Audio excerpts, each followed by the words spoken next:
ಹಾರ್ಮುಜ್ ಜಲಸಂಧಿಯ ಸಮುದ್ರದ ಆಳದಲ್ಲಿ ಹಲವು ಕೇಬಲ್ಗಳು ಇರುವಂಥದ್ದು. ಸಾವಿರಾರು ಕೇಬಲ್ಗಳು ಸಮುದ್ರದ ಆಳದಲ್ಲಿ ಹಾದು ಹೋಗಿದ್ದಾವೆ. ಆ ಸಮುದ್ರದ ಆಳದಲ್ಲಿ ಹಾದು ಹೋಗಿರುವ ಕೇಬಲ್ಗಳಿಗೆ ನೀವು ಶುಲ್ಕವನ್ನ ಕಟ್ಟಬೇಕು, ಫೀಸನ್ನ ಕಟ್ಟಬೇಕು ಅಂತ ಹೇಳಿ ಇದೀಗ ಇರಾನ್ ಡಿಮ್ಯಾಂಡ್ ಅನ್ನ ಮಾಡ್ತಾ ಇದೆ. ಕೇಬಲ್ಗಳಿಗೆ ಶುಲ್ಕವನ್ನ ಕೊಡಿ ಅನ್ನುವ ಡಿಮ್ಯಾಂಡ್ ಇರಾನ್ನದ್ದು. ಒಂದು ವೇಳೆ ನೀವು ಆ ಶುಲ್ಕವನ್ನ ಕೊಡದೇ ಇದ್ದಲ್ಲಿ ಯಾವೆಲ್ಲ ಕೇಬಲ್ಗಳು ಹಾರ್ಮುಜ್ನ ಜಲಸಂಧಿಯ ಸಮುದ್ರದ ಆಳದಲ್ಲಿ ಹಾದು ಹೋಗಿದೆಯಲ್ಲ, ಆ ಎಲ್ಲ ಕೇಬಲ್ಗಳನ್ನ ಕೂಡ ನಾವು ಕಟ್ ಮಾಡ್ತೇವೆ ಅಂತ ಹೇಳಿ ಬೆದರಿಕೆಯನ್ನ ಹಾಕಿದೆ ಇರಾನ್. ಕೇಬಲ್ಗಳನ್ನ ಕಟ್ ಮಾಡಿದ್ರೆ ಅತಿ ದೊಡ್ಡ ಪೆಟ್ಟು ಬೀಳುವಂಥದ್ದು ಬ್ಯಾಂಕಿಂಗ್ ಚಟುವಟಿಕೆಗೆ. ಬ್ಯಾಂಕಿಂಗ್ ವ್ಯವಹಾರಗಳು ಸ್ಥಗಿತವೇ ಆಗೋಗತ್ತೆ. ಜಗತ್ತಿನ ಬ್ಯಾಂಕಿಂಗ್ ಚಟುವಟಿಕೆಯೇ ಸಂಪೂರ್ಣವಾಗಿ ಸ್ಥಗಿತವಾಗತ್ತೆ, ಅಲ್ಲೋಲ ಕಲ್ಲೋಲ ಉಂಟಾಗತ್ತೆ. ಇದರಿಂದಾಗಿ ಇದನ್ನ ಅಸ್ತ್ರವಾಗಿ ಬಳಸಿಕೊಂಡು ಇದೀಗ ಇರಾನ್ ಜಗತ್ತಿಗೆ ಬೆದರಿಕೆಯನ್ನ ಹಾಕ್ತಾ ಇದೆ. ಯಾವ ಯಾವ ಸಂಸ್ಥೆಗಳ ಕೇಬಲ್ಗಳು, ಯಾವ ಯಾವ ದೇಶದಿಂದ ಕೇಬಲ್ಗಳು ಹೋಗಿದ್ದಾವೋ ಆ ಕೇಬಲ್ಗಳನ್ನ ನೀವು ಯಾರ್ಯಾರು ಇಲ್ಲಿಂದ ತೆಗೆದುಕೊಂಡು ಹೋಗಿದ್ದೀರೋ ಅವರುಗಳು ನಮಗೆ ಶುಲ್ಕವನ್ನ ಕಟ್ಟಬೇಕು. ಹಾರ್ಮುಜ್ ಜಲಸಂಧಿಯಲ್ಲಿ ಹಾದು ಹೋಗಿರುವ ಕೇಬಲ್ಗಳು ಯಾವ ಕಂಪನಿಯು ಇದ್ದಾವೋ ಅವರು ಶುಲ್ಕ ಕಟ್ಟಬೇಕು, ಇಲ್ದಿದ್ರೆ ಅವನ್ನ ಕಟ್ ಮಾಡ್ತೀವಿ ಅಂತೇಳಿ ಬೆದರಿಕೆಯನ್ನ ಹಾಕ್ತಾ ಇದೆ ಇರಾನ್.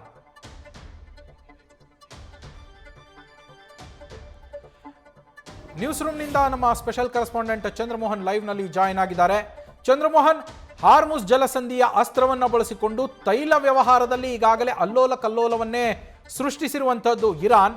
ಇದರ ಬೆನ್ನಲ್ಲೇ ಇದೀಗ ಮತ್ತೊಂದು ಹೊಡೆತವನ್ನ ಕೊಡೋದಕ್ಕೆ ಮುಂದಾಗಿದೆ ಅಂತ ಹೇಳಲಾಗ್ತಾ ಇದೆ. ಅದರಲ್ಲೂ ತುಂಬಾ ಇಂಪಾರ್ಟೆಂಟ್, ಇದು ಇಡೀ ಜಗತ್ತಿಗೆ ಅನ್ವಯಿಸುವಂಥದ್ದು, ಆರ್ಥಿಕ ವ್ಯವಹಾರಕ್ಕೆ ಸಂಬಂಧಪಟ್ಟಿದ್ದು, ಬ್ಯಾಂಕಿಂಗ್ ವ್ಯವಸ್ಥೆಗೆ ಸಂಬಂಧಪಟ್ಟಿದ್ದು. ಒಂದು ವೇಳೆ ಆ ಕೇಬಲ್ಗಳು ಕಟ್ಟಾದ್ರೆ ಜಗತ್ತಿಗೆ ಯಾವ ರೀತಿಯ ಪೆಟ್ಟು ಬೀಳುತ್ತೆ, ಯಾವ ರೀತಿಯ ಹೊಡೆತ ಬೀಳುತ್ತೆ ಚಂದ್ರಮೋಹನ್? ಹೌದು ನವೀನ್, ಈಗ ಮುಖ್ಯವಾಗಿ ಇರಾನ್ ಅಮೆರಿಕ ಮತ್ತು ಇಸ್ರೇಲ್ನ ವಿರುದ್ಧ ಹೊರ್ಮುಜ್ ಜಲಸಂಧಿಯನ್ನ ತನ್ನ ಪ್ರಮುಖ ರಕ್ಷಣೆಯ ಅಸ್ತ್ರವನ್ನಾಗಿ ಬಳಕೆಯನ್ನು ಮಾಡಿಕೊಂಡಿದೆ. ಹೊರ್ಮುಜ್ ಜಲಸಂಧಿಯನ್ನ ಇರಾನ್ನ ಸೇನೆ ಬಂದ್ ಮಾಡಿದೆ. ಇದರಿಂದಾಗಿ ಹೊರ್ಮುಜ್ ಜಲಸಂಧಿಯ ಮೂಲಕ ಮೊದಲಿನಂತೆ ಮುಕ್ತವಾಗಿ ಕಚ್ಚಾ ತೈಲದ ಹಡಗುಗಳು, ಟ್ಯಾಂಕರ್ಗಳು, ಗ್ಯಾಸ್ನ ಟ್ಯಾಂಕರ್ಗಳು ಸಂಚಾರವನ್ನು ಮಾಡಲಿಕ್ಕೆ ಆಗ್ತಾ ಇಲ್ಲ. ಇದರಿಂದಾಗಿ ಜಗತ್ತಿನಲ್ಲಿ ಕಚ್ಚಾ ತೈಲ ಮತ್ತು LPGಯ ಕೊರತೆ ಉಂಟಾಗಿ ಕಚ್ಚಾ ತೈಲದ ಬೆಲೆ ಗಗನಕ್ಕೇರಿದೆ. $70 ಇದ್ದಂತಹ ಕಚ್ಚಾ ತೈಲದ ಬೆಲೆ ಪ್ರತಿ ಬ್ಯಾರೆಲ್ಗೆ ಈಗಾಗಲೇ $115ಗೆ ಏರಿಕೆಯಾಗಿದೆ. ಈಗ ಹೊರ್ಮುಜ್ ಜಲಸಂಧಿಯ ಮೂಲಕ ಹಾದು ಹೋಗಿರತಕ್ಕಂಥ ಮತ್ತೊಂದು ಉತ್ಪನ್ನ ಯಾವುದು ಅಂದರೆ ಅದು ಇಂಟರ್ನೆಟ್ ಕೇಬಲ್ಗಳು. ಮುಖ್ಯವಾಗಿ ದೇಶಗಳ ಮಧ್ಯೆ ಮತ್ತು ಖಂಡಗಳ ಮಧ್ಯೆ, ಏಷ್ಯಾ ಖಂಡ, ಯುರೋಪ್ ಖಂಡ ಜೊತೆಗೆ ಬೇರೆ ಬೇರೆ ಖಂಡಗಳ ಮಧ್ಯೆ ಈ ಇಂಟರ್ನೆಟ್ ಕೇಬಲ್ಗಳನ್ನು ಸಮುದ್ರ ಮಾರ್ಗದ ಮೂಲಕವೇ ಸಮುದ್ರದ ಒಳಭಾಗದಲ್ಲೇ ಹಾಕೊಂಡು ಹೋಗಲಾಗಿದೆ. ಈಗ ಇರಾನ್ ದೇಶ ಹೊರ್ಮುಜ್ ಜಲಸಂಧಿಯ ಮೂಲಕ ಅಂದರೆ ಸಮುದ್ರದ ಒಳಗಡೆ ಹಾಕೊಂಡು ಹೋಗಿರ್ತಕ್ಕಂಥ ಕೇಬಲ್ಗಳ ಮೇಲೂ ಕೂಡ ತನಗೆ ನಿಯಂತ್ರಣ ಇದೆ ಅಂತೇಳಿ ನಿಯಂತ್ರಣವನ್ನು ಸಾಧಿಸ್ತಾ ಇದೆ. ಜೊತೆಗೆ ತನಗೆ ನಿಯಂತ್ರಣ ಇರೋ ಕಾರಣಕ್ಕಾಗಿ ಈ ಹೊರ್ಮುಜ್ ಜಲಸಂಧಿಯ ಜಲಮಾರ್ಗದ ಮೂಲಕ ಕೇಬಲ್ ಹಾಕೊಂಡು ಹೋಗಿರ್ತಕ್ಕಂತಹ ಕೇಬಲ್ ಆಪರೇಟರ್ಗಳು, ಕಂಪನಿಗಳು ಮತ್ತು ದೇಶಗಳು ಈಗ ತನಗೆ ಶುಲ್ಕವನ್ನು ನೀಡಬೇಕು. ಶುಲ್ಕವನ್ನು ನೀಡದೇ ಇದ್ರೆ ಈ ಕೇಬಲ್ಗಳನ್ನೇ ನಾವು ಕಟ್ ಮಾಡ್ತೇವೆ ಅಂತೇಳಿ ಬೆದರಿಕೆಯನ್ನು ಆಗ್ತಾ ಇದೆ. ಮುಖ್ಯವಾಗಿ ಈ ಕೇಬಲ್ಗಳು ಕಟ್ಟಾದರೆ ಅವುಗಳನ್ನು ಮತ್ತೆ ಜೋಡಣೆ ಮಾಡ್ತಕ್ಕಂಥದ್ದು ಮತ್ತು ಎಲ್ಲಿ ಕೇಬಲ್ ಕಟ್ಟಾಗಿದೆ ಅಂತೇಳಿ ಪತ್ತೆ ಹಚ್ಚಲಿಕ್ಕೂ ಕೂಡ 15 ದಿನ, ತಿಂಗಳುಗಟ್ಟಲೆ ಕಾಲಾವಕಾಶ ಬೇಕಾಗುತ್ತೆ. ಈ ಭೂಮಿಯ ಮೇಲೆ ಇರತಕ್ಕಂಥ ಆಪ್ಟಿಕಲ್ ಫೈಬರ್ ಕೇಬಲ್ಗಳೆಲ್ಲ ಕಟ್ಟಾಗಿದ್ದನ್ನು ಬೇಗ ಪತ್ತೆ ಹಚ್ಚಿಬಿಡ್ಬೋದು. ಆದರೆ ಸಮುದ್ರದ ಒಳಗಡೆ ಕಟ್ಟಾಗಿರ್ತಕ್ಕಂಥ ಈ ಆಪ್ಟಿಕಲ್ ಫೈಬರ್ಗಳನ್ನು ಎಲ್ಲಿ ಕಟ್ಟಾಗಿದೆ ಅಂತೇಳಿ ಪತ್ತೆ ಹಚ್ಚುವಂಥದ್ದೇ ಬಹಳ ಕಷ್ಟ. ಮುಖ್ಯವಾಗಿ ಕೇಬಲ್ಗಳ ಮೂಲಕ ಮುಖ್ಯವಾಗಿ ಇಂಟರ್ನೆಟ್ ಕನೆಕ್ಷನ್ ಅನ್ನು ಕೊಡಲಾಗಿದೆ. ಜೊತೆಗೆ ಫೈನಾನ್ಷಿಯಲ್ ಟ್ರಾನ್ಸಾಕ್ಷನ್ಗೂ ಕೂಡ ಇಂಟರ್ನೆಟ್ ಬೇಕು. ಹಾಗಾಗಿ ಜಗತ್ತಿನ ಬೇರೆ ಬೇರೆ ದೇಶಗಳಿಗೆ ಒಂದು ಇಂಟರ್ನೆಟ್ ಕನೆಕ್ಷನ್ ಅನ್ನು ಕೊಟ್ಟಿರ್ತಕ್ಕಂಥದ್ದು ಈ ಕೇಬಲ್ಗಳು. ಭಾರತದಿಂದಲೂ ಕೂಡ ಯುರೋಪ್ಗೆ ಕೇಬಲ್ಗಳು ಈ ಹೊರ್ಮುಜ್ ಜಲಸಂಧಿಯ ಮೂಲಕವೇ ಹೋಗಿವೆ. ಮುಖ್ಯವಾಗಿ ಭಾರತ ಆಗ್ಬೋದು, ಪರ್ಷಿಯನ್ ಗಲ್ಫ್ನಲ್ಲಿರ್ತಕ್ಕಂಥ ದೇಶಗಳಾಗ್ಬೋದು ಮತ್ತು ಗಲ್ಫ್ನ 6 ರಾಷ್ಟ್ರಗಳು, ಮುಖ್ಯವಾಗಿ UAE, ಸೌದಿ ಅರೇಬಿಯಾ, ಕತಾರು, ಕುವೈತು, ಇವೆಲ್ಲ ದೇಶಗಳು ಕೂಡ ಈ ಒಂದು ಕೇಬಲ್ಗಳನ್ನೇ ಅವಲಂಬಿಸಿಕೊಂಡಿವೆ. ಗೂಗಲ್ಲು, ಅಮೆಜಾನು, ಮೇಟಾದಂತಹ ಕಂಪನಿಗಳು ಕೂಡ ಈ ಕೇಬಲ್ಗಳನ್ನು ಅವಲಂಬಿಸಿಕೊಂಡಿವೆ. ಈ ಕೇಬಲ್ಗಳ ಮೂಲಕವೇ ಹಣಕಾಸಿನ ವ್ಯವಹಾರ ಕೂಡ ನಡೀತಾ ಇದೆ, ಬ್ಯಾಂಕಿಂಗ್ ಚಟುವಟಿಕೆಗಳು ಕೂಡ ನಡೀತಾ ಇದೆ. ಒಂದು ವೇಳೆ ಏನಾದರೂ ಕೂಡ ಈ ಕೇಬಲ್ ಕಟ್ ಆದರೆ ಈ ಗಲ್ಫ್ ಒಂದು ಪರ್ಷಿಯನ್ ಗಲ್ಫ್ಗಳಾಗ್ಬೋದು ಮತ್ತು ಗಲ್ಫ್ ರಾಷ್ಟ್ರಗಳಾಗ್ಬೋದು, ಜೊತೆಗೆ ಏಷ್ಯಾ ಖಂಡಗಳಲ್ಲಿ ಇರ್ತಕ್ಕಂಥ ದೇಶಗಳು, ಯುರೋಪ್ ಖಂಡಗಳಲ್ಲಿ ಇರ್ತಕ್ಕಂಥ ದೇಶಗಳಲ್ಲಿ ಈ ಬ್ಯಾಂಕಿಂಗ್ ಚಟುವಟಿಕೆಗೆ ಭಾರಿ ಹೊಡೆತ ಬೀಳ್ತಕ್ಕಂಥ ಸಾಧ್ಯತೆ ಇದೆ. ಯಾಕೆಂತಂದ್ರೆ ಈಗ ಭಾರತ ಸೇರಿದಂತೆ ಎಲ್ಲ ದೇಶಗಳ ಬ್ಯಾಂಕುಗಳು ಕೂಡ ಇಂಟರ್ನೆಟ್ ಅನ್ನು ಅವಲಂಬಿಸಿಕೊಂಡಿವೆ. ಇಂಟರ್ನೆಟ್ನ ಮೂಲಕವೇ ಬ್ಯಾಂಕಿಂಗ್ ಚಟುವಟಿಕೆಗಳು ಕೂಡ ನಡೀತಾ ಇವೆ. ಈಗೆಲ್ಲವೂ ಕೂಡ ಆನ್ಲೈನ್ ಟ್ರಾನ್ಸಾಕ್ಷನ್, ಹಣಕಾಸಿನ ಟ್ರಾನ್ಸಾಕ್ಷನ್ ನಡೀತಾ ಇದೆ. ಜೊತೆಗೆ ATMಗಳು ವರ್ಕ್ ಆಗಬೇಕು ಅಂದ್ರೂ ಕೂಡ ಸರ್ವರ್ ಬೇಕು, ಸರ್ವರ್ಗೂ ಕೂಡ ಇಂಟರ್ನೆಟ್ ಕನೆಕ್ಷನ್ ಬೇಕು. ಹೀಗಾಗಿ ಈ ಬ್ಯಾಂಕಿಂಗ್ನ ATMಗಳಾಗ್ಬೋದು ಅಥವಾ ಬ್ಯಾಂಕಿಂಗ್ ಚಟುವಟಿಕೆ ಆಗ್ಬೋದು, ಇವೆಲ್ಲವೂ ಕೂಡ ನಡೀತಾ ಇರೋದು ಈ ಇಂಟರ್ನೆಟ್ ಇಂಟರ್ನೆಟ್ನಿಂದಾಗಿದೆ. ಹೀಗಾಗಿ ಸಮುದ್ರದ ಒಳಭಾಗದಲ್ಲಿರ್ತಕ್ಕಂಥ ಇಂಟರ್ನೆಟ್ ಕೇಬಲ್ಗಳು ಏನಾದ್ರು ಕೂಡ ಕಟ್ಟಾದರೂ ಕೂಡ ಜಗತ್ತಿನ ಪ್ರಮುಖ ದೇಶಗಳಿಗೆ ಬ್ಯಾಂಕಿಂಗ್ ಚಟುವಟಿಕೆಗೆ ಹೊಡೆತ ಬೀಳುತ್ತೆ. ATMಗಳು ವರ್ಕ್ ಆಗೋದಿಲ್ಲ. ATMಗಳು ವರ್ಕ್ ಆಗದೆ ಇದ್ದಾಗ ATMನಿಂದ ಹಣವನ್ನು ವಿತ್ಡ್ರಾ ಮಾಡ್ಲಿಕ್ಕೆ ಆಗೋದಿಲ್ಲ. ಬ್ಯಾಂಕ್ಗಳು ಓಪನ್ ಆಗೋವರೆಗೂ ಕೂಡ ಕಾಯಬೇಕಾಗುತ್ತೆ. ಬ್ಯಾಂಕ್ಗಳಿಗೆ ಹೋದ್ರೂ ಕೂಡ ಬ್ಯಾಂಕ್ನಲ್ಲೂ ಕೂಡ ಎಲ್ಲವೂ ಕೂಡ ಕಂಪ್ಯೂಟರೈಸ್ಡ್ ಆಗಿರೋದ್ರಿಂದ ಆ ಕಂಪ್ಯೂಟರ್ಗಳು ವರ್ಕ್ ಆಗೋದಿಲ್ಲ. ಇಂಟರ್ನೆಟ್ ಇಲ್ಲದೆ ಇರೋದ್ರಿಂದಾಗಿ ನಾವು ಫೋನ್ ಪೇ ಕೂಡ ಮಾಡ್ಲಿಕ್ಕೆ ಆಗಲ್ಲ, ಅಥವಾ ಒಂದು ವಾಟ್ಸಪ್ ವರ್ಕ್ ಆಗೋದಿಲ್ಲ, ಇನ್ಸ್ಟಾಗ್ರಾಮ್ನಲ್ಲಿ ಯಾವ್ದಾರ ಒಂದು ರೀಲ್ಸ್ ಅನ್ನು ನೋಡಬೇಕು ಅಂದ್ರೆ ಆಗೋದಿಲ್ಲ. ಹೀಗಾಗಿ ಇಂಟರ್ನೆಟ್ ಚಟುವಟಿಕೆಗೆ ಹೊಡೆತ ಬೀಳುತ್ತೆ. ಹಾಗಾಗಿ ಜಗತ್ತಿನ ಆರ್ಥಿಕ ಚಟುವಟಿಕೆಗೆ ಹೊಡೆತ ಬೀಳುತ್ತೆ. ಇಂಟರ್ನೆಟ್ ಅನ್ನು ಅವಲಂಬಿಸಿರ್ತಕ್ಕಂತಹ ಎಲ್ಲ ಉದ್ಯಮಗಳಿಗೆ, ಕ್ಷೇತ್ರಗಳಿಗೂ ಕೂಡ ಹೊಡೆತ ಬೀಳುತ್ತೆ. ಪ್ರವಾಸೋದ್ಯಮ ಕ್ಷೇತ್ರ ಆಗಿರ್ಬೋದು ಮತ್ತು ಹಣಕಾಸಿನ ರಂಗ ಆಗಿರ್ಬೋದು, ಬೇರೆ ಬೇರೆ ಕ್ಷೇತ್ರಗಳಿಗೆ ಹೊಡೆತ ಬೀಳುತ್ತೆ. ಹಾಗಾಗಿ ಈಗ ಈ ಒಂದು ಸಮುದ್ರದ ಒಳಭಾಗದಲ್ಲಿ ಹಾಕಿರ್ತಕ್ಕಂಥ ಇಂಟರ್ನೆಟ್ ಕೇಬಲ್ಗಳು ಕಟ್ಟಾಗದಂತೆ ನೋಡ್ಕೊಳ್ತಕ್ಕಂತಹ ಜವಾಬ್ದಾರಿ ಕೂಡ ಈಗ ಜಾಗತಿಕ ಸಮುದಾಯಕ್ಕೆ, ಜಗತ್ತಿನ ಪ್ರಮುಖ ರಾಷ್ಟ್ರಗಳಿಗೂ ಕೂಡ ಇದೆ. ಮತ್ತು ಇರಾನನ್ನು ಕೂಡ ಈ ನಿಟ್ಟಿನಲ್ಲಿ ಮನವೊಲಿಸಬೇಕಾಗುತ್ತೆ. ಅವರು ಏನೋ ಆತರಗೆಟ್ಟೋ ಅಥವಾ ಬೇರೆ ಯಾವುದೋ ಹಣದ ಕಾರಣಕ್ಕಾಗೋ ಅಥವಾ ಅಮೆರಿಕವನ್ನ ಬ್ಲಾಕ್ ಮೇಲ್ ಮಾಡ್ಲಿಕ್ಕಾಗೋ ಈ ಇಂಟರ್ನೆಟ್ ಕೇಬಲ್ಗಳನ್ನು ಕಟ್ ಮಾಡಿಬಿಟ್ರೆ ಜಗತ್ತಿನ ಪ್ರಮುಖ ದೇಶಗಳೆಲ್ಲ ಆರ್ಥಿಕ ಚಟುವಟಿಕೆನೇ ಸ್ಥಗಿತ ಆಗೋಗುತ್ತೆ. ಈ ಹಿಂದೆ ಹೌತಿ ಉಗ್ರರು ಕೂಡ ಈ ರೀತಿಯಾದಂಥ ಕೇಬಲ್ಗಳನ್ನ ಕಟ್ ಮಾಡಿದ್ರು. ಆ ಕೇಬಲ್ ಕಟ್ ಆಗಿದ್ದನ್ನ ಮತ್ತೆ ಜೋಡಣೆ ಮಾಡಲಿಕ್ಕೂ ಕಷ್ಟ, ಮತ್ತು ಇಂಟರ್ನೆಟ್ನ ಸ್ಪೀಡ್ ಕೂಡ ಕಮ್ಮಿ ಆಗೋಗುತ್ತೆ. ಸ್ಪೀಡ್ ಕಮ್ಮಿ ಆದಾಗಲೂ ಕೂಡ ಯಾವುದೇ ಕೆಲಸಗಳನ್ನು ತ್ವರಿತಗತಿಯಲ್ಲಿ ಮಾಡ್ಲಿಕ್ಕಾಗೋದಿಲ್ಲ. ಗಂಟೆಗಟ್ಟಲೆ, ದಿನಗಟ್ಟಲೆ ಕಾಯಬೇಕಾದಂಥ ಪರಿಸ್ಥಿತಿ ನಿರ್ಮಾಣ ಆಗುತ್ತೆ. ಹಾಗಾಗಿ ಈ ಒಂದು ಜಗತ್ತಿನ ಪ್ರಮುಖ ದೇಶಗಳಿಗೆ, ಒಂದು ದೇಶದಿಂದ ಮತ್ತೊಂದು ದೇಶಕ್ಕೆ ಈ ಇಂಟರ್ನೆಟ್ ಕನೆಕ್ಷನ್ ಕೊಟ್ಟಿರ್ತಕ್ಕಂಥ ಸಮುದ್ರದ ಒಳಭಾಗದಲ್ಲಿರ್ತಕ್ಕಂಥ ಕೇಬಲ್ಗಳು ಕೂಡ ಕಟ್ಟಾಗದಂತೆ ನೋಡ್ಕೊಳ್ಬೇಕಾಗುತ್ತೆ. ಈಗ ಹೊರ್ಮುಜ್ ಜಲಸಂಧಿಯ ಮೂಲಕ ಇರಾನ್ನ ಸಹಕಾರದೊಂದಿಗೆ ಕೆಲವೊಂದು ತೈಲ ಹಡಗುಗಳು, ಗ್ಯಾಸ್ ಟ್ಯಾಂಕರ್ಗಳು ಹೇಗೆ ಸಂಚಾರ ಮಾಡ್ತಾ ಇದೆಯೋ ಅದೇ ರೀತಿಯಲ್ಲೇ ಇರಾನ್ನ ಸಹಕಾರವನ್ನು ಪಡ್ಕೊಂಡು ಇರಾನನ್ನು ಮನವೊಲಿಸಿ ಈ ಕೇಬಲ್ಗಳು ಕಟ್ಟಾಗದಂತೆ ನೋಡ್ಕೊಳ್ಬೇಕಾದಂತಹ ಹೊಣೆಗಾರಿಕೆ ಕೂಡ ಈಗ ಬೇರೆ ಬೇರೆ ದೇಶಗಳ ಮೇಲೆ ಇದೆ. ಜೊತೆಗೆ ಈಗ ಆದಷ್ಟು ಬೇಗನೆ ಈ ಅಮೆರಿಕ ಮತ್ತು ಇರಾನ್ ನಡುವಿನ ಬಿಕ್ಕಟ್ಟಿಗೂ ಕೂಡ ಒಂದು ಶಾಶ್ವತವಾದಂಥ ತೆರೆ ಎಳಿತಕ್ಕಂಥ ಕೆಲಸವನ್ನು ಕೂಡ ಮಾಡಬೇಕಾಗುತ್ತೆ. ಇಲ್ಲಾಂದ್ರೆ ಈಗಾಗಲೇ ಜಗತ್ತಿನಲ್ಲಿ ಕಚ್ಚಾ ತೈಲದ ಬೆಲೆ ಏರಿಕೆ ಆಗಿದೆ, LPG ಬೆಲೆ ಏರಿಕೆ ಆಗಿದೆ, ಎಲ್ಲ ದೇಶಗಳ ಆರ್ಥಿಕತೆಗೂ ಕೂಡ ಹೊಡೆತ ಬಿದ್ದಿದೆ. ಭಾರತದಲ್ಲಂತೂ ಪರಿಸ್ಥಿತಿ ಈಗ ಮತ್ತಷ್ಟು ವಿಕೋಪಕ್ಕೆ ಹೋಗ್ತಾ ಇದೆ. ಕಚ್ಚಾ ತೈಲದ ಕೊರತೆಯ ಕಾರಣಕ್ಕಾಗಿಯೇ ಎಲ್ಲರೂ ಕೂಡ ಮಿತವ್ಯಯವನ್ನು ಪಾಲಿಸಬೇಕಾದಂಥ ಅನಿವಾರ್ಯ ಪರಿಸ್ಥಿತಿಗೆ ಜನ ಬಂದಿದ್ದಾರೆ. ಹಾಗಾಗಿ ಈ ಇಂಟರ್ನೆಟ್ ಕೇಬಲ್ಗಳಿಗೆ ಏನಾದರೂ ಕಟ್ಟಾದ್ರೆ ಭಾರತದ ಆರ್ಥಿಕತೆಗೂ ಕೂಡ ಹೊಡೆತ ಬೀಳ್ಬೋದು, ಭಾರತದ ಬ್ಯಾಂಕಿಂಗ್ ಚಟುವಟಿಕೆಗೂ ಕೂಡ ಹೊಡೆತ ಬೀಳ್ಬೋದು. ಭಾರತದಲ್ಲಿ ಬ್ಯಾಂಕಿಂಗ್ಗಳು ಇಂಟರ್ನೆಟ್ ಇಲ್ಲದೆ ಇದ್ರೆ ವರ್ಕ್ ಮಾಡುವಂಥದ್ದು ಕೂಡ ಕಷ್ಟ ಆಗುತ್ತೆ. ಜೊತೆಗೆ ATMಗಳು ಕೂಡ ವರ್ಕ್ ಆಗುವಂಥದ್ದು ಕಷ್ಟ ಆಗುತ್ತೆ. ಹಾಗಾಗಿ ಜನ ಮತ್ತೆ ಈ ಆನ್ಲೈನ್ ಟ್ರಾನ್ಸಾಕ್ಷನ್, ಆನ್ಲೈನ್ ವರ್ಗಾವಣೆಯನ್ನು ಬಿಟ್ಟು ಕ್ಯಾಶೇ ಕಿಂಗ್ ಅಂತೇಳಿ ಕ್ಯಾಶನ್ನು ಇಟ್ಕೊಂಡು ಓಡಾಡಬೇಕಾದಂಥ ಪರಿಸ್ಥಿತಿ ನಿರ್ಮಾಣ ಆಗ್ಬೋದು. ಈಗ ಬಡವರು ಕೂಡ ಭಾರತದಲ್ಲಿ ಫೋನ್ ಪೇನ ಯೂಸ್ ಮಾಡ್ತಾ ಇದ್ದಾರೆ, ಗೂಗಲ್ ಪೇನ ಯೂಸ್ ಮಾಡ್ತಾ ಇದ್ದಾರೆ.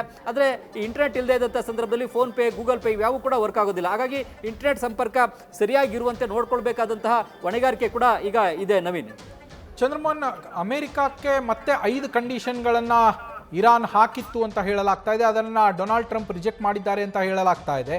ಆ 5 ಕಂಡೀಷನ್ಗಳೇನು, ಟ್ರಂಪ್ ರಿಜೆಕ್ಟ್ ಮಾಡೋದಕ್ಕೆ ಕಾರಣಗಳೇನು ಚಂದ್ರಮೋಹನ್? ನವೀನ್, ಮುಖ್ಯವಾಗಿ ಅಮೆರಿಕವೇ ಇರಾನ್ಗೆ ಕೆಲವೊಂದು ಷರತ್ತುಗಳನ್ನು ಹಾಕಿತ್ತು. ಈ ಒಂದು ಶಾಶ್ವತ ಕದನ ವಿರಾಮ ಘೋಷಣೆ ಆಗಬೇಕು ಅಂತಂದರೆ ಇರಾನ್ ದೇಶ ತನ್ನ ಬಳಿಯಲ್ಲಿರುವಂತಹ ಯುರೇನಿಯಮನ್ನು ಅಮೆರಿಕಕ್ಕೆ ವರ್ಗಾವಣೆ ಮಾಡಬೇಕು ಮತ್ತು ಯಾವುದೇ ನ್ಯೂಕ್ಲಿಯರ್ ಶಸ್ತ್ರಾಸ್ತ್ರಗಳನ್ನು ಉತ್ಪಾದನೆಯನ್ನು ಮಾಡಬಾರ್ದು. ಹೊರ್ಮುಜ್ ಜಲಸಂಧಿ ಓಪನ್ ಆಗಿ ಎಲ್ಲ ದೇಶಗಳು ಕೂಡ ಮುಕ್ತವಾಗಿ ತಮ್ಮ ಹಡಗುಗಳ ಸಂಚಾರ ಮಾಡಲಿಕ್ಕೆ ಅವಕಾಶ ಕೊಡಬೇಕು ಅಂತೇಳಿ ಷರತ್ತುಗಳನ್ನು ಹಾಕಿತ್ತು. ಆದರೆ ಈ ಷರತ್ತುಗಳೆಲ್ಲವೂ ಕೂಡ ಈ ಹಿಂದೆನೇ ಹಾಕಿದಂಥ ಷರತ್ತುಗಳು. ಈ ಷರತ್ತುಗಳೇನು ಹೊಸ ಷರತ್ತುಗಳಲ್ಲ. ಹಾಗಾಗಿ ನಾವು ಇದನ್ನು ಒಪ್ಕೊಳ್ಳೋದಿಲ್ಲ ಅಂತೇಳಿ ಇರಾನ್ ಹೇಳಿತ್ತು. ಅದಾದ ಬಳಿಕ ಡೊನಾಲ್ಡ್ ಟ್ರಂಪ್ ಅವರು ಕೂಡ ಈಗ ಆಪರೇಷನ್ ಫ್ಯೂರಿ 2.0 ಅನ್ನು ನಡೆಸಲಿಕ್ಕೂ ಕೂಡ ಸಿದ್ಧತೆಯನ್ನು ಮಾಡ್ಕೊಳ್ತಾ ಇದ್ದಾರೆ. ಆಪರೇಷನ್ ಫ್ಯೂರಿ 2.0 ಅಂದರೆ 2ನೇ ಬಾರಿಗೆ ಮತ್ತೊಮ್ಮೆ ಇರಾನ್ನ ಮೇಲೆ ಮಿಲಿಟರಿ ದಾಳಿಯನ್ನು ನಡೆಸಲಿಕ್ಕೆ ಸಿದ್ಧತೆಯನ್ನು ಮಾಡ್ಕೊಳ್ತಾ ಇದ್ದಾರೆ. ಅಮೆರಿಕದಿಂದ ಹೆಚ್ಚಿನ ಮಿಲಿಟರಿ ಶಸ್ತ್ರಾಸ್ತ್ರಗಳನ್ನು, ಯುದ್ಧ ವಿಮಾನಗಳನ್ನು ಈಗ ಮತ್ತೆ ಮಧ್ಯಪ್ರಾಚ್ಯಕ್ಕೆ ರವಾನೆಯನ್ನು ಮಾಡ್ತಾ ಇದ್ದಾರೆ. B-2 ಬಾಂಬರ್ ಯುದ್ಧ ವಿಮಾನ ಆಗ್ಬೋದು ಮತ್ತು ಅತ್ಯಾಧುನಿಕ ಕ್ಷಿಪಣಿಗಳನ್ನು ಇವೆಲ್ಲವನ್ನು ಕೂಡ ಮತ್ತೆ ಮಧ್ಯಪ್ರಾಚ್ಯಕ್ಕೆ ರವಾನೆ ಮಾಡ್ತಾ ಇದ್ದಾರೆ. ಈಗ ತಾತ್ಕಾಲಿಕವಾಗಿ ಕದನ ವಿರಾಮ ನಡೀತಾ ಇದೆ. ಈಗ ಚೀನಾ ಪ್ರವಾಸ ಮುಗಿಸ್ಕೊಂಡು ಬಂದಿರತಕ್ಕಂಥ ಟ್ರಂಪ್ ಚೀನಾದಿಂದ ಭಾರಿ ಸಹಾಯದ ನಿರೀಕ್ಷೆಯಲ್ಲಿ ಇರಾನ್ ಜೊತೆಗಿನ ಯುದ್ಧವನ್ನು ಶಾಶ್ವತ ಕದನ ವಿರಾಮವಾಗಿ ಪರಿವರ್ತಿಸಲಿಕ್ಕೆ ಚೀನಾ ಸಹಾಯ ಮಾಡಬಹುದು ಅಂತೇಳಿ. ಆದರೆ ಆ ರೀತಿಯಾದಂಥ ಸಹಾಯ ಚೀನಾ ದೇಶದಿಂದ ಸಿಕ್ಕಿಲ್ಲ. ಈ ಕಾರಣಕ್ಕಾಗಿ ಈಗ ಅಮೆರಿಕಕ್ಕೆ ವಾಪಸ್ ಬಂದ ಬಳಿಕ ಆಪರೇಷನ್ ಫ್ಯೂರಿ 2.0 ನಡೆಸಲಿಕ್ಕೆ ಸಿದ್ಧತೆಯನ್ನು ಅಮೆರಿಕ ಕೂಡ ಮಾಡ್ಕೊಳ್ತಾ ಇದೆ. ಹಾಗಾಗಿ ದೊಡ್ಡ ಮಟ್ಟದ ಮತ್ತೊಂದು ಮಿಲಿಟರಿ ದಾಳಿಯನ್ನು ಏನಾದರೂ ಕೂಡ ಇರಾನ್ನ ಮೇಲೆ ಮಾಡಿದ್ರೆ ಇರಾನ್ ಕೂಡ ಪ್ರತಿ ದಾಳಿಯನ್ನು ಗಲ್ಫ್ನ 6 ರಾಷ್ಟ್ರಗಳ ಮೇಲೂ ಕೂಡ ಮಾಡಬಹುದು. ಹಾಗಾಗಿ ಪರಿಸ್ಥಿತಿ ಮತ್ತಷ್ಟು ವಿಕೋಪಕ್ಕೆ ಹೋಗ್ಬೋದು ಮತ್ತು ಜಗತ್ತಿನ ಬೇರೆ ಬೇರೆ ದೇಶಗಳಿಗೆ ಇದರ ಬಿಸಿ ಕೂಡ ತಟ್ಟಲಿದೆ. ನವೀನ್, ಚಂದ್ರಮೋಹನ್, ಈಗ ಕೇಬಲ್ಗಳನ್ನು ಹಾಯಿಸಿರುವ ಸಂಸ್ಥೆಗಳಾಗಲಿ ಅಥವಾ ಅಮೆರಿಕ ಅಧ್ಯಕ್ಷರಾಗಲಿ ಈಗ ಹಾಕಿರುವಂತಹ ಈ ಕೇಬಲ್ ಕಟ್ ಮಾಡ್ತೀವಿ ಅನ್ನೋ ಬೆದರಿಕೆ ಏನಿದೆ, ಇದ್ರ ಬಗ್ಗೆ ಯಾರಾದರೂ ಏನಾದರೂ ಪ್ರತಿಕ್ರಿಯೆಯನ್ನು ಕೊಟ್ಟಿದ್ದಾರಾ ಚಂದ್ರಮೋಹನ್? ನವೀನ್, ಈಗ ಸದ್ಯಕ್ಕೆ ಯಾವುದೇ ದೇಶಗಳು ಕೂಡ ಇದ್ರ ಬಗ್ಗೆ ಪ್ರತಿಕ್ರಿಯೆಯನ್ನು ಕೊಟ್ಟಿಲ್ಲ. ಮುಖ್ಯವಾಗಿ ಈಗ ಗಲ್ಫ್ನ ರಾಷ್ಟ್ರಗಳಲ್ಲಿ ಅಮೆಜಾನು, ಗೂಗಲು, ಮೆಟಾಗಳು ಕೂಡ ತಮ್ಮ ಕಚೇರಿಗಳನ್ನು ತೆರೆದಿವೆ. ಒಂದು UAE ದೇಶದ ಮೂಲಕವೇ ದೊಡ್ಡ ದೊಡ್ಡ ಕ್ಯಾಂಪಸ್ಗಳನ್ನು, ಕಚೇರಿಗಳನ್ನು ತೆರೆದು ತಮ್ಮ ವ್ಯವಹಾರಗಳನ್ನು ನಡೆಸ್ತವೆ, ಬಿಸ್ನೆಸ್ಸನ್ನು ನಡೆಸ್ತವೆ, UAEನ ತಮ್ಮ ಕೇಂದ್ರ ಬಿಂದು ಸ್ಥಳವನ್ನಾಗೂ ಕೂಡ ಮಾಡ್ಕೊಳ್ತವೆ. ಹಾಗಾಗಿ UAEನಲ್ಲಿ ಇರ್ತಕ್ಕಂತಹ ಗೂಗಲು, ಮೆಟಾ, ಅಮೆಜಾನ್ ಕಂಪನಿಗಳಿಗೆ ದೊಡ್ಡದಾದಂಥ ಹೊಡೆತ ಬೀಳುತ್ತೆ. ಆರ್ಟಿಫಿಷಿಯಲ್ ಇಂಟೆಲಿಜೆನ್ಸ್ನ ಚಟುವಟಿಕೆಗಳು ಕೂಡ ಹೊಡೆತ ಬೀಳುತ್ತೆ. ಕ್ಲೌಡ್ ಸರ್ವಿಸಸ್ಗೂ ಕೂಡ ಹೊಡೆತ ಬೀಳುತ್ತೆ. ಬ್ಯಾಂಕಿಂಗ್ ಚಟುವಟಿಕೆ, ಪ್ರವಾಸೋದ್ಯಮ ಚಟುವಟಿಕೆ ಇವೆಲ್ಲವೂ ಕೂಡ ಹೊಡೆತ ಬೀಳುತ್ತೆ. ಈಗ ಇರಾನ್ ಈ ಒಂದು ಕೇಬಲ್ಗಳನ್ನು ತನ್ನ ರಕ್ಷಣೆಗೆ ಅಸ್ತ್ರವನ್ನಾಗಿ ಮಾಡ್ಕೊಳ್ಳಿಕ್ಕೆ ಅಥವಾ ಹಣ ವಸೂಲಿಗೆ ಅಸ್ತ್ರವನ್ನಾಗಿ ಮಾಡ್ಕೊಳ್ಳಿಕ್ಕೆ, ಬ್ಲಾಕ್ ಮೇಲ್ಗೆ ಅಸ್ತ್ರವನ್ನಾಗಿ ಮಾಡಿಕೊಳ್ಳದಂತೆ ಅದರ ಮನವೊಲಿಸ್ತಕ್ಕಂಥ ಕೆಲಸವನ್ನು ಮಾಡಬೇಕಾಗುತ್ತೆ. ಮುಖ್ಯವಾಗಿ ಸಮುದ್ರ ಮಾರ್ಗದಲ್ಲಿ, ಸಮುದ್ರದ ಒಳಭಾಗದಲ್ಲಿ ಈ ರೀತಿ ಇಂಟರ್ನೆಟ್ ಕೇಬಲ್ಗಳನ್ನ ಹಾಕೊಂಡು ಹೋಗ್ಲಿಕ್ಕೆ ಅಂತಾರಾಷ್ಟ್ರೀಯ ಕಾನೂನುಗಳಲ್ಲೂ ಕೂಡ ಅವಕಾಶ ಇದೆ. ಅದನ್ನು ಯಾವುದೇ ಒಂದು ದೇಶ ತನಗೆ ಮಾತ್ರ ಸೇರಿದ್ದು ಅಂತೇಳಿ ಅದರ ಮೇಲೆ ನಿಯಂತ್ರಣವನ್ನು ಸಾಧಿಸಲಿಕ್ಕೆ ಸಾಧ್ಯವಾಗೋದಿಲ್ಲ. ಆ ಕಾರಣಕ್ಕಾಗಿ ಅಂತಾರಾಷ್ಟ್ರೀಯ ಕಾನೂನಿಗೆ ಅನುಗುಣವಾಗಿ ಇರಾನ್ ಕೂಡ ನಡ್ಕೊಳ್ಬೇಕು ಅಂತೇಳಿ ಅದರ ಮನವೊಲಿಸ್ತಕ್ಕಂಥ ಕೆಲಸವನ್ನು ಮಾಡಬೇಕಾಗುತ್ತೆ. ಬದಲಿಗೆ ಅದ್ರ ಮೇಲೆ ಮಿಲಿಟರಿ ದಾಳಿಯನ್ನು ಮಾಡಿಸಿ ಅದನ್ನು ತಡಿಲಿಕ್ಕೆ ಸಾಧ್ಯವಾಗೋದಿಲ್ಲ. ಯಾಕೆಂತಂದ್ರೆ ಇರಾನ್ ಕೂಡ ಈಗಾಗಲೇ ಹೊರ್ಮುಜ್ ಜಲಸಂಧಿಯಲ್ಲಿ ಸಾಕಷ್ಟು ವಾಟರ್ ಮೈನ್ಗಳನ್ನು ಕೂಡ ಇಟ್ಟಿದೆ. ಆ ವಾಟರ್ ಮೈನ್ಗಳನ್ನು ಕೂಡ ಪತ್ತೆ ಹಚ್ಚತಕ್ಕಂಥ ಕೆಲಸವನ್ನು ಅಮೆರಿಕದ ಸೇನೆ ಕೂಡ ಮಾಡ್ತಾ ಇದೆ. ಆದರೆ ಸಂಪೂರ್ಣವಾಗಿ ವಾಟರ್ ಮೈನ್ಗಳನ್ನು ತೆರವುಗೊಳಿಸಲಿಕ್ಕೆ ಇದುವರೆಗೂ ಕೂಡ ಅಮೆರಿಕಕ್ಕೆ ಸಾಧ್ಯವಾಗಿಲ್ಲ. ಇದ್ರ ಮಧ್ಯೆ ಈಗ ಈ ಒಂದು ಕೇಬಲ್ಗಳ ಮೇಲೂ ಕೂಡ ಇರಾನ್ ಕಣ್ಣು ಹಾಕಿದೆ. ಈ ಕೇಬಲ್ಗಳು ಕಟ್ಟಾಗದಂಥ ರೀತಿಯಲ್ಲಿ, ನಾಶವಾಗದಂಥ ರೀತಿಯಲ್ಲಿ ನೋಡ್ಕೊಳ್ಬೇಕಾಗುತ್ತೆ. ಮುಖ್ಯವಾಗಿ ಬೇರೆ ಬೇರೆ ಕೇಬಲ್ಗಳು ಭಾರತದಿಂದ ಯುರೋಪ್ಗೆ ಮತ್ತು ಗಲ್ಫ್ ರಾಷ್ಟ್ರಗಳಿಗೆ, ಜೊತೆಗೆ ಬೇರೆ ಬೇರೆ ಖಂಡಗಳಿಗೂ ದೇಶಗಳಿಗೂ ಕೂಡ ಸಂಪರ್ಕವನ್ನು ಕಲ್ಪಿಸಿವೆ. ಈಗ ಭಾರತದಿಂದ ಅಮೆರಿಕಕ್ಕೆ ಒಂದು ವಾಟ್ಸಪ್ ಕಾಲ್ ಮಾಡ್ಬೋದು ಅಥವಾ ಇಂಟರ್ನೆಟ್ನ ಮೂಲಕ ಇಮೇಲನ್ನು ಕಳಿಸ್ಬೋದು. ಈ ಕೇಬಲ್ಗಳೇ ಕಟ್ಟಾದರೆ ಇಮೇಲನ್ನು ಅಮೆರಿಕಕ್ಕೆ ಕಳಿಸ್ಲಿಕ್ಕೆ ಆಗೋದಿಲ್ಲ, ವಾಟ್ಸಪ್ ಕಾಲ್ ಮಾಡ್ಲಿಕ್ಕೆ ಆಗೋದಿಲ್ಲ, ಫೋನ್ ಕಾಲ್ಗಳನ್ನ ಮಾಡ್ಲಿಕ್ಕೆ ಆಗೋದಿಲ್ಲ. ಹೀಗಾಗಿ ಇವೆಲ್ಲವೂ ಕೂಡ ತೊಂದರೆಗೆ ಒಳಗಾಗ್ತವೆ. ಕೇವಲ ಈ ಟೆಲಿಕಾಂ ಸಂಪರ್ಕ ಮಾತ್ರ ಮೂಲಕವೇ ನಾವು ಈಗ ಫೋನ್ ಸಂಪರ್ಕವನ್ನು ಹೊಂದಿಲ್ಲ, ಇಂಟರ್ನೆಟ್ನ ಮೂಲಕವೂ ಕೂಡ ಫೋನ್ ಸಂಪರ್ಕವನ್ನು ಹೊಂದಿದ್ದೇವೆ. ಹಾಗಾಗಿ ಇವುಗಳ ಸಂಪರ್ಕವೂ ಕೂಡ ಸರಿಯಾಗಿರುತ್ತೆ, ನೋಡ್ಕೊಳ್ಬೇಕಾಗುತ್ತೆ. ಮತ್ತು ಹಣಕಾಸಿನ ಚಟುವಟಿಕೆಗಳಿಗೆ, ಬ್ಯಾಂಕಿಂಗ್ ಚಟುವಟಿಕೆಗಳಿಗೂ ಕೂಡ ಯಾವುದೇ ರೀತಿ ಧಕ್ಕೆ ಆಗದಂತೆ ನೋಡ್ಕೊಳ್ಬೇಕಾಗುತ್ತೆ. ಹಾಗಾಗಿ ಇಂಟರ್ನೆಟ್ನ ಸಂಪರ್ಕ ಕೂಡ ಸುಗಮವಾಗಿ ನಡೆಯುವಂತೆ ನೋಡ್ಕೊಳ್ಬೇಕಾಗುತ್ತೆ. ಈ ಹಿಂದೆ ಈ ಕೇಬಲ್ಗಳನ್ನು ಒಮ್ಮೆ ಕಟ್ ಮಾಡಲಾಗಿತ್ತು. ಆಗಲೂ ಕೂಡ ಇಂಟರ್ನೆಟ್ ಸ್ಪೀಡ್ ಬಹಳ ಕಮ್ಮಿ ಆಗೋಗ್ಬಿಟ್ಟಿತ್ತು, ವರ್ಕ್ ಮಾಡ್ಲಿಕ್ಕೆ ಆಗದಂಥ ಪರಿಸ್ಥಿತಿ ನಿರ್ಮಾಣ ಆಗಿತ್ತು. ಭೂಮಿ ಮೇಲಿರ್ತಕ್ಕಂಥ ಕೇಬಲ್ಗಳನ್ನು ಕೂಡ ಈಗ ಬಹಳಷ್ಟು ದೇಶಗಳು ಹಾಕೊಂಡಿವೆ. ಈ ಭೂಮಿ ಮೇಲಿನ ಕೇಬಲ್ಗಳು ಕಟ್ಟಾದರೆ ಅವುಗಳನ್ನು ಬೇಗ ಪತ್ತೆ ಹಚ್ಚಲಿಕ್ಕೆ ಮತ್ತು ಜೋಡಿಸಲಿಕ್ಕೆ ಅನುಕೂಲ ಆಗುತ್ತೆ. ಆದರೆ ಸಮುದ್ರ ಮಾರ್ಗದ ಕೇಬಲ್ಗಳನ್ನು ಎಲ್ಲಿ ಕಟ್ಟಾಗಿದೆ ಅಂತ ಪತ್ತೆ ಹಚ್ಚೋದಾಗ್ಲಿ, ಜೋಡಿಸೋದಾಗ್ಲಿ ಭಾರಿ ಕಷ್ಟ ಆಗುತ್ತೆ ಮತ್ತು ಹೆಚ್ಚಿನ ಸಮಯವನ್ನು ಕೂಡ ತೆಗೆದುಕೊಳ್ಳುತ್ತೆ. Naveen, thank you Chandramohan. News first, ನಿರ್ಭೀತಿಯಿಂದ ನಿಮ್ಮ ಪರವಾಗಿ.